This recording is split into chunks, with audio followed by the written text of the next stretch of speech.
So problem number 9 of the suggested by the equation, chapter 4, differential equation. So the problem number 9 is 3 sine y minus 5x dx plus 2x squared. 2x squared yan. Cotangent y dy equal to 0. So bago natin yan sinosolve gamit yung suggested, una, kailangan mo muna natin i-analyze kung ano yung problem kasi hindi naman totally lagi ka na lang nagle-relate ng g. Kaya hindi mo yan masosolve kung lagi ka na lang nagle-relate ng g. Yung pinaka-importante sa lahat is pag-analyze ng problem. Kasi may mga possible na pwede mo siya i-simplify gamit ang algebra o gamit ang trigo bago natin gamitin si suggested. Kasi kung tutusin, si suggested lang is napakadali lang. Napakadali lang siyang sagutin kung suggested lang. Kaya lang, ang nagpapahirap dito is yung algebra at yung trigo. So, yan. So, bago natin ito sagutin, kung makikita natin, ito cotangent, ito sin y. Kung kagaya ng sinasabi ko, ang nililate po natin is yung common. Kaya lang, hindi naman siya nagiging common, di ba? So, dahil hindi siya common, ang sin y, ay alam natin, ang identities niya is 1 all over cosecant, which is yan po yung reciprocal identities. So, gawin natin ganito. Gawin natin 1, gawin natin 3 all over cosecant y minus 5, tama? 5x dx. So, ito copy lang natin. Positive 2, wala na, hindi na naging positive 2x squared cotangent y dy is equivalent to 0. So, bago natin i-solve yan, lagay muna natin yung sagot. So, ang sagot po is, ang answer po dyan is, sabi nila, ang answer dyan is x cube sin y minus x quantity squared is equal to c sin of squared y. Yan po yung sagot dun sa box ng differential equation by 6th edition ata. So, ito yung sagot sa problem number 9. So, sa suggested. So, yan. Ituloy natin yung problem. So, una, mag-let tayo ng g. No? So, kahit anong variable naman is applicable, di ba? So, let g na lang. So, g is equivalent of anong magandang gamitin nito? I-try natin yung cosecant kasi may similarity sa cotangent, di ba? So cosecant na lang. Cosecant y. Then differentiate natin yan, dg is equivalent of ang derivative ng cosecant is negative cosecant y cotangent y dy. So pasok na yung cotangent y natin. So ang next step po natin is gamitin na natin siya as a substitution, di ba? So ano ito? 3. So, lagyan natin 3.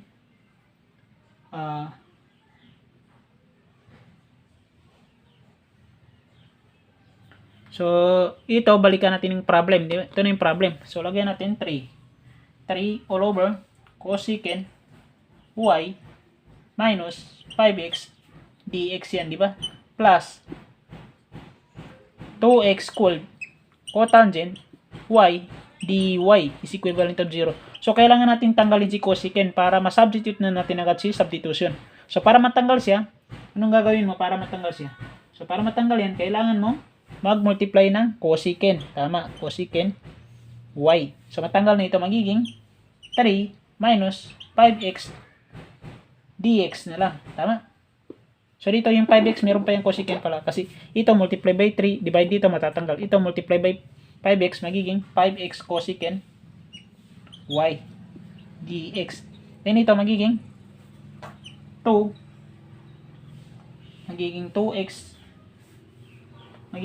squared. Then cosecant, multiply natin by cosecant y cotangent y dy is equivalent of 0. So yan. So ito yung substitution na gagamitin natin. So tandaan itong substitution. Tandaan nyo lang ito kasi sa final answer is gagamitin din natin ito. Kaya yan po yung substitution natin. So hindi na lang natin burahin. So yan. So sisimplify natin. So ano yung mga possible na pwede nating matanggal o pwede tayo makapag-eliminate o just yung magpo-form siya ng standard form. So para mag-form siya ng standard form, kailangan mo lang mag-multiply ng dx. 1 all over dx. So 1 all over dx para maka maka-form siya. Pero bago natin i-multiply yan, gamitin natin si substitution para mas madali. Kasi kapag minultiply natin agad, masyadong mahaba yung solusyon. So, gamitin natin si substitution. So, dito, ano yung nauna? 3. 3 po ang nauna. Then, ito, minus 5x. So, minus 5x, cosecant. So, ano yung cosecant? Sir, ang cosecant y is g. Kaya, g na lang dito. Tama? So, dx na lang dito. So, dito, ano ito? Operation na positive. Positive 2x squared. Then, cosecant po is g. Tama? G po si cosecant. So, tignan ninyo. Kung titignan natin mabuti, ang cosecant and cotangent is pareho sila kay dy. So, dy, cotangent, cosecant. dy, cotangent, cosecant. Kaya lang, ang pinagkaiba lang nila is meron itong negative. So, wala tayong problema sa negative. Alam natin sa suggested, nilalabas natin yan. So, pag nilabas natin yan, magiging negative yung dg. So, ibig sabihin lang po, ang value ng cosecant, cotangent y, dy is equivalent of negative dg. Kaya, magiging negative dg siya. dg. So, pag minultiply natin dito, kasi alam natin, ang mga trigo dito is magiging coefficient niya yung 2x squared. So, kailangan yung negative, i-multiply mo dito, magiging negative yung magiging ganyan. So, ito, ilagay mo lang dito. Yan. So, dx, tama? dx. So, ay, dg pa lang yan. Kaya dg pala ito. Sorry. Equal to 0. So, doon natin eliminate by what? Kailangan lang natin eliminate yan by 1 all over dx. Sir, bakit 1 all over dx? Kasi yun po yung purpose natin, di ba? Gagawa tayo ng standard form. Kasi pag neliminate natin yan sa 1 over dx, matatanggal yung dx, which is magre-represent siya by dg all over dx para applicable na si linear. Kasi non-linear pa yan, no? Kailangan natin i-convert yan. So, pag multiply natin yan, magiging 3, 5x, z. Ito matatanggal, di ba? So, ito magiging 2x squared dz all over what? All over dx is equivalent of 0. So, yan. So, ano yung next step natin? Ang next step po natin is i-eliminate po natin ito kasi hindi man natin, sir, masasabi na linear. Kasi hindi po natin mahihirapan tayo gamitin yung first order of linear dahil sa 2x squared. So, kailangan kong tanggalin yung 2x squared. So, para matanggal ko yung 2x squared, ang gagawin mo is magmumultiply ka ng 2 na lang. Magmumultiply ka ng 1 all over 2x squared. So, matanggal na ito. So, ito magiging 3 all over 2x squared. So, mayroon operation na negative. So, negative 5x z all over 2x squared. So, ito matatanggal, di ba? So, ang natira, negative dz. dz all over dx. Yan po yung natira. So, equivalent of 0. Ta? So, ang gawin natin, i-standard form natin yan. So, mas maganda, mas mauna siya. Mas mauna yung ano natin. So, negative dz all over dx. Then dito, positive 3 all over 2x squared. Negative 5x z all over 2x squared. Equivalent of 0. Diba? Nasa na yung ano natin? Pambura.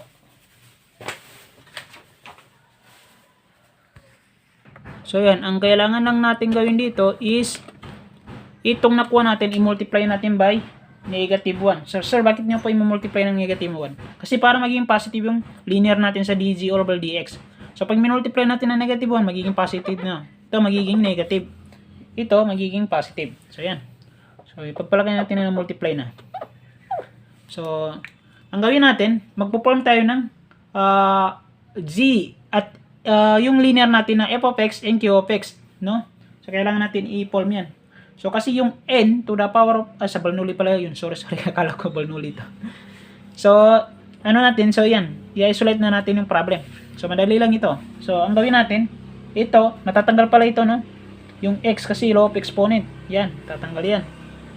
So, pag dinivide natin yan, matatanggal. So, ang next na gagawin natin dyan is, gagamitin natin yung 5 over g. Di ba? 5g and 2x. Tama? At magre-represent siya ng p of x. So, sir, bakit hindi ito yung gagamitin natin? Kasi alam natin na wala itong z, which is hindi po siya applicable sa first order of linear. Kaya, ang magandang gawin dito is ilabas natin. So, bago natin ilabas, burahin muna natin. Ito. So, tandaan lang yung substitution. Yan po yung substitution sa taas. Hindi ko na lang burahin. So, ito yung nakuha natin. So, para mag-form siya ng linear, kailangan dg is equivalent of dx. So, ito yung gagamitin natin. Nung dinivide po natin ito, nag-law of exponent. Kaya ang natira, positive 5 all over 2x na lang. Kasi matatanggal yung exponent na to. So, dito, ibaba natin yung g. I-differential equation natin. So, i-transpose natin yung negative 3 sa labas, magiging positive 3 all over 2x. So, ito magre-represent by q of x. Ito magre-represent by p of x of the first order of the linear equation. So, yan. Gamitin natin yung formula ng linear equation. So, madali lang yan, di ba? So, yan. So, paglaruan natin. So, g, represent by the g function. So, kailangan natin gawing z. Then, e to the integral of what? Integral of 5 all over 2x, which is applicable by properties of integral. Ilalabas natin yung 5 all over 3. Then, dito magiging dx all over x na lang. Tama? Then, dito magiging integral of 3 all over 2x squared multiplied by e by properties of integral ng 5 all over 5 ito. 5 all over 3. Tama? 5 over 3 ba yan? 5 over 2 pala. Sorry. 5 over 2. Then, integral of dx all over x dx. So, integrate natin yan. Magiging integral of dx all over x is ln of x by properties of exponential. Magiging ln of x 5 over 2. Then, equivalent of 3 2x squared multiplied by properties of dx all over x is ln of x. By properties of exponential, magiging ln of x 5 over 2 dx. So, matatanggal na ito. So, ang natira, z x to the 5 over 2 is equivalent of 3 all over 2x squared multiplied by x 5 over 2. Tama? So, yan po yung natira. So, ano yung gagawin natin dyan? Ang gagawin po natin dyan, sir, since na may exponent na 2 yan, so, ang ginagawa natin by integration, no? Or derivation. Okay pa kung derivation. Pero kung integral, tinataas po natin yan. So, magiging negative yung 2. So, pag tinaas natin po yan, ilalabas po natin yung ipapractice integral natin yung 3 over 2. Tama? So, magiging z x by 5 over 2 by properties of integral, magiging 3 over 2 na lang dito. Then dito, pag tinaas po natin yung x squared, so, magiging x negative 2 multiply by x to the 5 of 2 dx na lang. So, madali na lang yung atakihin, di ba? Kasi pag minultiply natin yan, mag-add of exponent because of law of exponent. So 5 over 2 by mixed number, 5 over 2 minus 2, 2 times negative 2, kaya wala tayong calculator, 2 times negative 2 is negative 4. 5 minus 4 is what? 1 half. So, 1 half po yung mangyari dito. So, check nyo lang, kaya wala tayong calculator. So, 5 over 2 is equivalent of 3 over 2 integral of x to the 1 half. So, 1 half. 1 half po. So, ibig sabihin lang po niyan, hindi mo na kailangan ibaba. So, sir, bakit? Kasi ang nakikita natin sa integral sa pag nakuha natin yung product is binababa po natin yun. Oh, pwede yun. Kung negative yung nakuha mo. Kung positive, okay na yun yung positive. Dito, check nyo lang. Try daw natin. P5 over 2 by mixed number. 2 times negative 2, negative 4. 5 minus negative 4, negative 1. Negative 1. Positive 1 half. So, okay na yun. Positive 1 half. So, positive 1 half. So, purahin natin to. Then, ang nakuha natin is, yan. Yan po yung nakuha natin. Ito, g to x to the power of 5 over 2. So, positive 1 half. So, ang gawin mo dyan, integrate mo. Pero bago mo integrate, sulat mo muna yung gx 5 over 2 is equivalent of 3 over 2. So, pag in-integral natin yan yung x to the power of 1 half is 1 half plus 1 all over 1 half plus 1, di ba? Alam natin yan, basic integral lang po yan. So, 1 half plus 1 is equivalent of 3 half. So, equivalent of 3 half, sabi niya 3 half daw. So, x to the 3 half. All over what? 3 half plus c. Tama po ba? So, ito, i-reciprocal mo yan. Kasi mag-division ito. Rule ng division. So, i-reciprocal mo yan, mag-multiply by what? Ito, pag nag-reciprocal, mas mauna yung 3. Mas mauna yung 3. Tama, mas mauna yung 3. Pag reciprocal natin yan, ito, dito palang denominator. So, magiging 2 yan. So, 2 times 3 is what? Magiging ano siya? Ito yung multiply mo dyan, magiging gx to the 5 over 2. So, i-multiply mo yan, magiging 2 times 3. Ito, i-reciprocal, di ba? Mag-reciprocal. So, mas muna yung 2. 2 times 3 is 6. So, 3 times 2 is 6. Di ba? 6 divided 6 is 1. So, simply, x to the power of 3 na lang. 3 over 2 plus c. Tama? So, yan. So, ang gawin natin dyan is, hanapin natin si value. Hanapin lang natin dito is yung value ng z. So, ang value po ng z, sir, is cosecant y by the substitution. Okay, cosecant y. Sabi niya, cosecant y daw. So, x to the power of 5 over 2 is equivalent of x 3 half plus c, di ba? So, anong gagawin natin dyan? Sir, ang gagawin mo lang dyan is ito, ita-transpose mo sa kabila, di ba? So, pag tinranspose natin sa kabila, magiging negative x 5 over 2. So, magiging negative x 3 over 2 is equivalent of c. In terms of c equation, di ba? So, ano yung next na gagawin natin dyan? Ang gagawin lang natin dyan is ito, kukunin po natin ang reciprocal identities ng cosecant. Ang reciprocal identities ng cosecant is 1 all over sine, no? So, 1 all over sine y x 5 over 2 minus x 3 over 2 is equivalent of c. Diba? So, doon na lang sa taas. Yan po yung nakuha natin. So, lagay natin sa taas. So, ang gagawin natin dyan, ipapactor out natin yung negative x3 over 2. So, negative x3 daw over 2, i-factor out na natin by what? By 1 minus x sine of y. Equivalent of c. So, sir, bakit po naging ganyan? So, kapag sinimplify ko ba yan sa magiging ganito? Oh, magiging ganyan. Try mo. Negative x to the power of 3 over 2 multiply by 1. O, negative. O, magiging ganito, di ba? Negative x3 over 2. Then, negative x3 over 2 multiply by x. Mag-add po yung exponent. So, 3 over 2 plus, ano po yung exponent ng x? 1 po. 3 over 2 plus 1 is equivalent of 5 over 2. So, ang magiging ano nito is x over 5 o x to the power of 5 over 2 all over sine. Kasi all over sine yan. Kasi pag ito, minultiply mo dito, magiging sine yan. So, ito yung perfect factoring. So, ayan. Ano yung gagawin natin dyan? So, ang gagawin lang natin dyan, sir, is kailangan natin makuha yung sagot na ganito. Kaya lang, hindi pa natin nakuha.